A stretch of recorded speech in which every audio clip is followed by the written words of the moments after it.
नए साल की शुरुआत होते ही पूरे देश भर में हिट एंड रन कानून को लेकर वाहन चालक 3 दिनों से व्यापक हड़ताल पर हैं। झारखंड, मध्य प्रदेश, राजस्थान, महाराष्ट्र सहित कई राज्यों में इसका असर देखने को मिल रहा है। केंद्र सरकार के नए हिट एंड रन कानून के खिलाफ ट्रक, डंपर और बस चालक सड़कों पर उतर आए हैं। इस हड़ताल से सब्जी, पेट्रोल, डीजल जैसी बुनियादी चीजों की सप्लाई करने वाली ट्रांसपोर्ट सेवाएं प्रभावित हो रही हैं। जाहिर सी बात है, इस हड़ताल से देश के अलग अलग शहरों में लोगों को परेशानी हो रही है। आखिर हिट एंड रन कानून में ऐसा क्या है जिसका विरोध हो रहा है? इस कानून में नया क्या जुड़ गया है और इससे पहले क्या था नियम? नए नियम की आखिर जरूरत क्यों पड़ी? इन सभी पहलुओं पर इस वीडियो में हम विस्तार से चर्चा करेंगे। नमस्कार, आप देख रहे हैं दी फोर्थ पिलर और मैं हूं श्रेया। सबसे पहले जानते हैं हिट एंड रन होता क्या है। दरअसल हिट एंड रन का मामला सड़क दुर्घटना से जुड़ा होता है और इसका मतलब लापरवाही से गाड़ी चलाने की वजह से किसी व्यक्ति या संपत्ति को नुकसान पहुंचाना और फिर भाग जाना। ऐसे में सबूतों के अभाव के कारण दोषियों को पकड़ना या उन्हें सजा देना बहुत मुश्किल हो जाता है। वहीं अब केंद्र सरकार ने हिट एंड रन को लेकर नया कानून बनाया है, जिसके तहत अगर कोई ट्रक, बस या डंपर चालक किसी को कुचलकर भागता है तो उसे 10 साल की सजा होगी। इसके अलावे 7 लाख रुपए तक का जुर्माना देना होगा। बता दें कि पहले इस मामले में कुछ ही दिनों में आरोपी ड्राइवर को जमानत मिल जाती थी।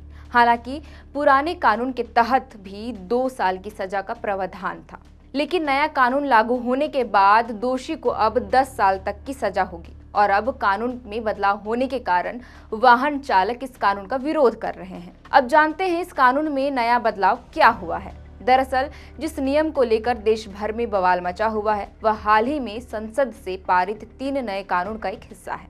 बता दें कि अब तक सड़क हादसा होने पर ड्राइवर के खिलाफ भारतीय दंड संहिता की धारा 279 यानी लापरवाही से वाहन चलाने, 304A लापरवाही से मौत और 338 जान जोखिम में डालने के तहत केस दर्ज किया जाता रहा है।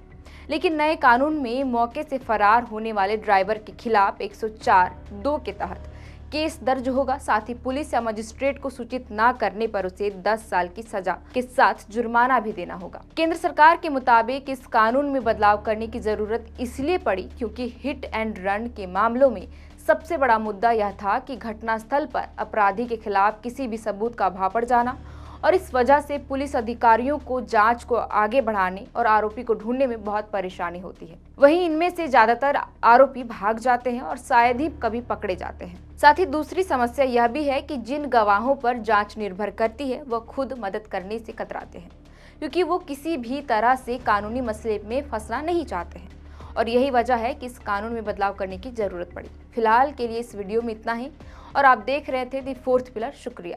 अगर आप चाहते हैं कि हमारे वीडियोस का नोटिफिकेशन आपको बिना देरी के मिलता रहे तो आप इस चैनल को फॉलो और सब्सक्राइब जरूर कर लें। बाकी आप हमारे काम को लेकर कोई सुझाव हमें देना चाहते हो तो कमेंट बॉक्स में आप सादर आमंत्रित हैं। इसके अलावा हमारे वीडियोस आपको अलग अलग ठिकानों जैसे फेसबुक, इंस्टाग्राम, ट्विटर पर भी देखने को मिलेंगे, जिसके लिंक डिस्क्रिप्शन में डाल दिए गए हैं। शुक्रिया।